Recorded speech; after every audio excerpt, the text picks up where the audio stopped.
asome por nuestra tierra. Lo primero que le vamos a preguntar al ministro es cómo fue la experiencia en Roma, de qué temas se discutieron y qué coordinaciones están adelantando para la llegada del Papa al Perú. ¿Cómo está, ministro? Muy buenos días. Muy buenos días, Patricia, Ricardo. Un gusto Bienvenido. saludarlos a ustedes y con ustedes a toda su audiencia.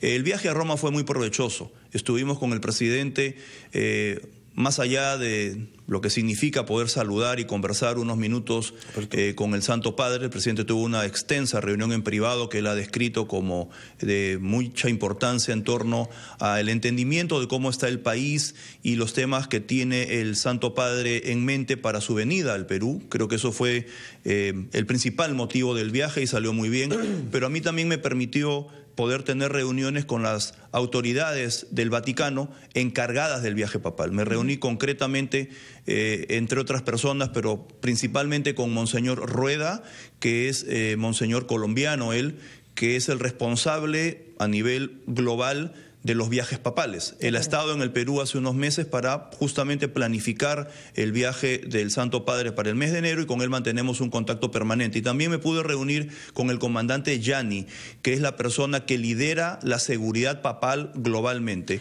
que también ha estado en el Perú y con él vemos temas de seguridad en torno al viaje papal. Pudimos discutir el avance de los preparativos, están muy satisfechos con lo que se viene trabajando en el Perú y pudimos también tocar el tema tan sensible que es el que se ha mencionado estos días. El escenario de la misa del día 21, ¿no? El día 21, el día final de la visita del Papa en el Perú, domingo 21, concluye su visita con la actividad más grande, con la misa papal en Lima. Se había escogido, ministro, la Costa Verde por la amplitud del escenario, porque había tenido lugar manifestaciones multitudinarias también en años previos, ahora mismo, ¿no? Las concentraciones de la Marcha por la Familia, por ejemplo, que organizaba la Iglesia Católica, 500.000 de personas. Ahora se espera, por supuesto, que sean por medio 2 millones. ¿Cómo se está revisando ese tema? ¿Hay algunas observaciones en materia de seguridad? Es bueno precisar lo que ha ocurrido en torno a la Costa Verde. Cuando vino la delegación papal originalmente para visitarnos y establecer las pautas del recorrido papal y las actividades, que finalmente, reitero, es el Vaticano y la Nunciatura en el Perú quienes la terminan de aprobar, se preseleccionó la Costa Verde como el lugar adecuado que brindaba las mejores condiciones para esta gran misa papal de cierre de visita del Papa al Perú y efectivamente se esperaba tener allí una afluencia de público que podía acercarse a los 2 millones de personas. Se comenzó a trabajar en esa línea para poder validar las características de la Costa Verde en torno a ese gran reto que significa tener con seguridad y tranquilidad cerca de 2 millones de personas y se comienza a trabajar tanto con las autoridades del sector estatal, Defensa Civil, Policía Nacional, Ministerio del Interior, como con las autoridades locales, los alcaldes de los distritos involucrados, San Miguel y Magdalena particularmente, y con el cardenal Cipriani. El arzobispado es quien tiene a su cargo, desde el punto de vista de la Iglesia, esa gran actividad. Ahora, se coordina entre todos. ¿Quién tiene la palabra final en estos casos? Eso es bien importante, Patricia, es una pregunta que creo que hay que precisar. Cualquier actividad masiva en Lima, en el Perú en general, pero hablemos de Lima, el primer nivel de responsabilidad es el municipio distrital o local, que tiene que presentar un plan de seguridad y de adecuación a la normativa en torno a movilización, seguridad y evacuación de personas. Ese documento ya lo tengo, ha sido trabajado por los 2 municipios, es un documento trabajado con seriedad que me permitió a mí inclusive comentarlo en la reunión que he tenido en el Vaticano. Listo. Luego de ello, por la magnitud de la actividad, tiene que tener una aprobación del municipio de Lima, ¿correcto? Porque es una actividad multitudinaria. Así es. Pero luego, y finalmente, tan o más importante, es que el INDECI, Defensa Civil, y finalmente la última firma de una actividad de este tipo la pone el Ministerio del Interior. Por eso la declaración del viceministro, que tal vez ha sido apresurada, pero digamos sí tienen vela en este entierro. Por supuesto, ¿no? Sin duda. El Ministerio del Interior es quien finalmente tiene que darle el pase a cualquier actividad, un partido de fútbol, una manifestación política, una marcha, una congregación de este tipo, un concierto, requiere esa aprobación. Pero el viceministro no hizo una observación. Sacó una conclusión y dijo tajantemente, la Costa Verde no va a ser el escenario de la misa del Papa. Pero para complementar ese tema, Por lo tanto, si bien es cierto que hay una definición que tiene que venir del más alto nivel sobre una actividad tan importante para el país como la misa principal que va a tener el Papa en el Perú, y ahí evidentemente el presidente de la República tiene que su opinión ser escuchada y valorada, la suya lo también que corresponde.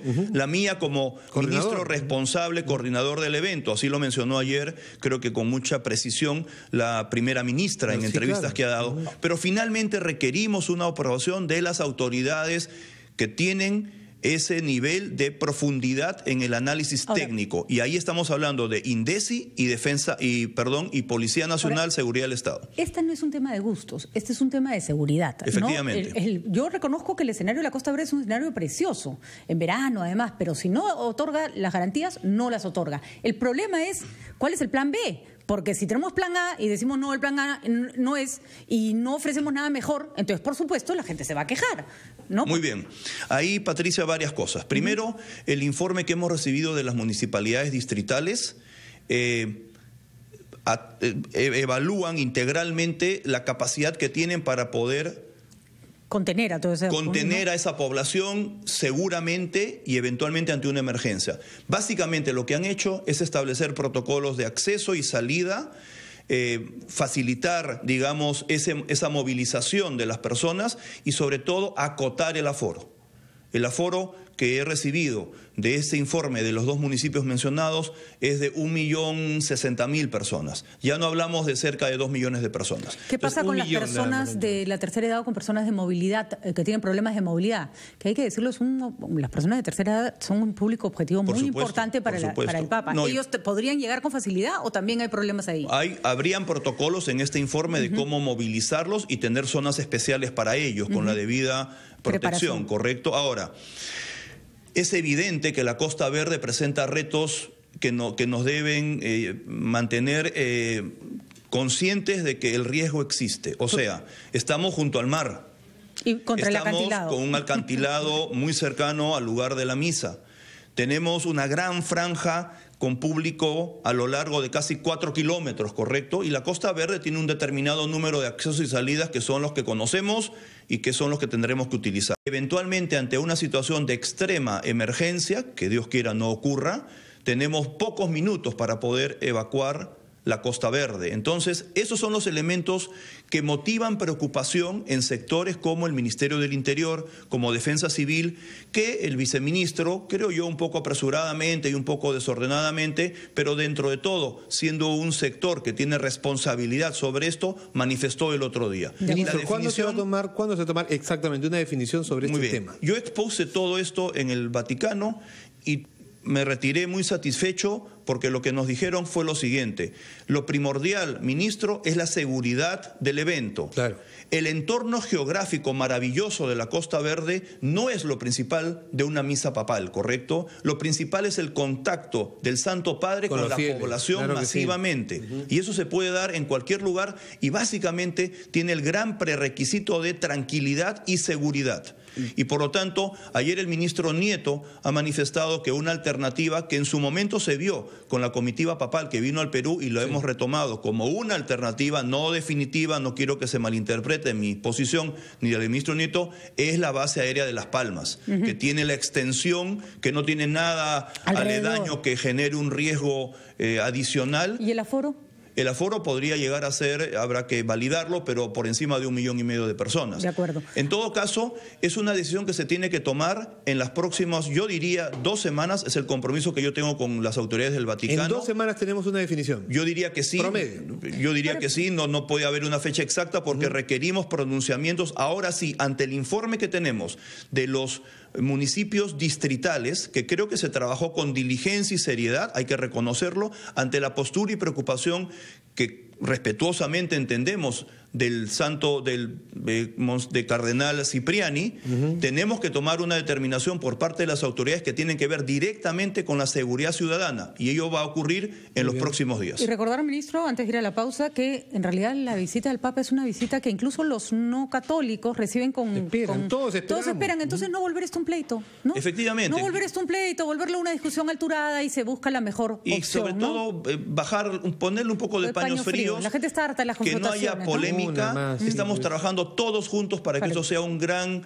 acontecimiento para nuestro país, y mi visita al Vaticano ha servido para asegurar que las principales autoridades están en línea con eso, apoyando nuestra decisión. Vamos a una pausa, estamos con el ministro de Trabajo, Alfonso Grados, y al regreso le preguntamos sobre los sindicatos, por ejemplo, en educación. ¿Qué va a pasar ahí?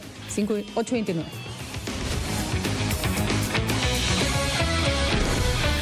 8:35, clarísima entonces la explicación del ministro de Trabajo, Alfonso Grados, sobre las discusiones que se están dando en torno a dónde se realizará la visita del Papa. Como bien dice, paños fríos y a privilegiar la seguridad de todos. Ministro, ayer dio entrevista en el diario El Comercio el nuevo ministro de Educación, el señor Idel Wexler. Ahí se toca un tema delicado. Dice, hay nuevos liderazgos en el gremio de maestros y es el Ministerio de Trabajo quien tiene que resolver esta dualidad, digamos. ¿Cuál es el camino? Hemos visto un enfrentamiento entre SUTEP y la fracción del señor Castillo, y está claro que el SUTEP ha sido rebasado en su seno. Claro, pero hay los sindicatos, y eso lo tiene que entender nuestra audiencia, tiene que tener un representante, ¿no? Y tienen que ser validados por el Ministerio de Trabajo. Porque esos son los interlocutores válidos. Efectivamente, lo que mencionó el ministro Wexler es correcto. Y es algo que veníamos mencionando también nosotros en la parte final del problema con el magisterio, la huelga tan prolongada que tuvimos. El único sindicato que es representado formalmente hoy en día, inscrito en el registro sindical nacional, es el SUTEP Central, que es evidente que su liderazgo a nivel de los profesores está siendo muy cuestionado. Ahí hay una situación en donde el SUTEP nacional tendrá que ver cómo recompone sus bases para tener legitimidad, aun cuando hoy en día sí tiene un sustento legal que lo avala, ¿correcto? Se refiere a legitimidad hacia adentro. ¿Ese es un problema interno que deben resolver ellos o el ministerio puede tener alguna participación? No, la relación de un sindicato con sus bases depende enteramente de ellos y de los profesores. Entonces, los profesores han sido representados, digamos, en la práctica durante todo este conflicto laboral que hemos tenido por organizaciones regionales o macrorregionales que, si bien no tienen un registro sindical formal, sí tenían una voz de los profesores que no estaba siendo discutida por las bases, ¿correcto? Y por lo tanto, como lo manifestó en muchas ocasiones la ministra Martens, eso dificultó mucho la negociación a lo largo de tantos meses de conflicto con el magisterio, porque los interlocutores no estaban debidamente representados jurídicamente, sus decisiones tenían que tener un conducto para que sean formalizadas distinto a la de una negociación colectiva, y finalmente habían voces discrepantes en algunos sectores del país sobre ellos en particular. ¿Se hizo mal en abrirle la puerta a representantes de los maestros que no estaban agremiados, en el sentido de que no eran el gremio reconocido por el Ministerio de Trabajo? Yo creo que lo manifestó en su momento la ministra, por eso es que no se buscaba la formalización de ese diálogo a nivel jurídico, porque no tenían esa representatividad. Recordemos que el señor Castillo, ¿qué le pedía a la ministra cuando se llegó a reunir con ella al inicio del problema en junio? Representatividad. Deme un documento en donde usted me avala que yo soy el representante de los trabajadores del magisterio. Y la ministra dijo lo que correspondía. Eso le corresponde al Ministerio de Trabajo, pero bajo un conducto legal que hay que cumplir, ¿correcto? Que son elecciones, ganar tu sindicato internamente, etcétera. Efectivamente. Entonces regresamos a la esencia. La legislación peruana laboral ampara plenamente el derecho a la sindicalización de los trabajadores y establece mecanismos muy precisos de cómo se tiene que formalizar ese derecho, que tiene que ser respetuoso de la voluntad de los trabajadores en la base. Son ellos quienes tienen que organizarse, establecer sus estatutos en torno a cómo se van a regir en su representatividad sindical, y acá estamos hablando de que podríamos tener una representatividad a nivel nacional como la que tiene hoy en día, jurídicamente válida, pero socialmente un poco desprotegida, el SUTEP Central, o podríamos tener sindicatos macrorregionales, o podríamos tener sindicatos regionales. La ley permite todo tipo... Sí. Ministro, ¿en qué otros sectores, por ejemplo, tenemos esta representación nacional de un sector? Porque eso se supone que fue el gran logro del magisterio. Por ejemplo, construcción civil. Construcción civil tiene un sindicato nacional que firma con CAPECO, la Cámara Peruana de la Construcción, y este año lo han hecho por 14 años consecutivos, una negociación, un convenio colectivo que permite que ese gremio pueda operar con paz laboral en el país. Es lo ideal. Pero hay otros escenarios también. Yo no puedo decir si es lo ideal o no, porque tiene que ser representativo de la voluntad del trabajador. Pero lo que sí es correcto es decirle a los profesores que tienen que organizarse adecuadamente, porque no se puede mantener indefinidamente una representatividad, digamos, pseudo sindical, que no cumple con las exigencias de la normativa peruana, porque así como da derechos la normativa, también da obligaciones y fija responsabilidades. Entonces, sí tenemos, y aquí Patricia regreso a tu postura inicial, como ministerio sí podemos ayudar en la orientación a las bases de los profesores en torno a cómo deben seguir sus pasos para que democráticamente elijan la mejor forma de representatividad. Una alternativa, sobre todo en educación, que es una vasta masa de maestros con posiciones distintas, es que haya un profesor, un voto, ¿no? Que eso podría ser más democrática la elección de los dirigentes del gremio. ¿Eso es también una decisión interna o se tiene que, la forma como se elige el sindicato tiene algo que ver con el Ministerio de Trabajo? Es una decisión interna, pero puede ser orientada con una asesoría que podemos nosotros facilitar, pero nuevamente, facilitarla básicamente a través de las bases de los profesores. Nosotros no podemos jugar partido por cual o tal dirigencia o por cual o tal movimiento que quiere buscar una consolidación gremial, ¿correcto? Un voto, un profesor es lo ideal democráticamente. Evidentemente, el gremio magisterial en el Perú está en todo el país, son centenares de miles de profesores en distintas geografías y por lo tanto hay todo un reto en llegar a poder tener un voto, un profesor. Pero en todo caso, sí creo que sería una democratización de esa elección la que estamos queriendo que el magisterio tenga, para que sus autoridades finalmente sean representativas jurídicamente. Es lo que tenemos que trabajar ahora y para ello tenemos asesorías que podemos brindar en las regiones y centralizadamente en el ministerio. Ahora el señor Castillo está en contra de las evaluaciones que se acaban de hacer para elegir a nuevos miembros del magisterio, que ocupen nuevos puestos. Una huelga convocada por una persona que no es un dirigente reconocido, que no es un jefe de gremio avalado por el Ministerio de Trabajo, ¿tiene validez?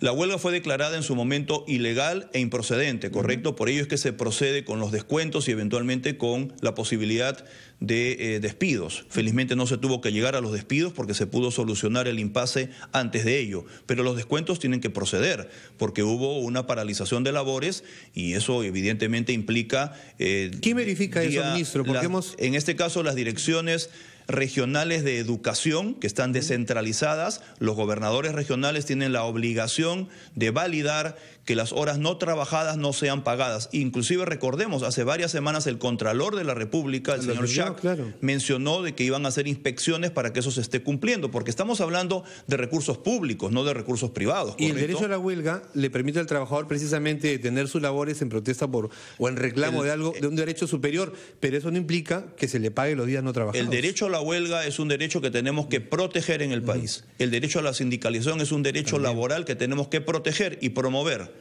La negociación colectiva tiene que también ser promovida y protegida, pero está claro que cuando el trabajador decide ir a una medida de fuerza extrema como es una huelga, está en su derecho cumpliendo la normativa legal, pero está también muy claro que día no trabajado es día no pagado. Eso no es negociable, ¿correcto?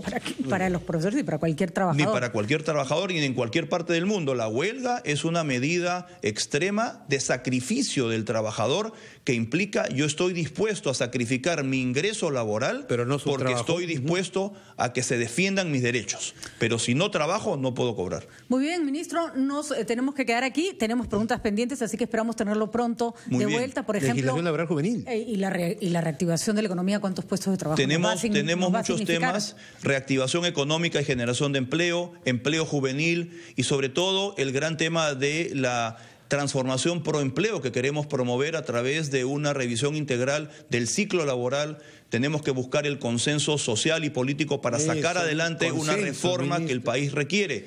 hay que construir los puentes para ello. No es fácil, pero estamos en ese camino. Sería bueno tener una reunión para conversar sobre ello. De todas maneras. Vamos a ver qué le cuesta más, si el lugar de la Costa Verde o conseguir consenso para reformas laborales. Le agradecemos, ministro, su presencia. Esperamos tenerlo pronto también con nosotros. Muy amable, gracias. 8:45 minutos, pausa.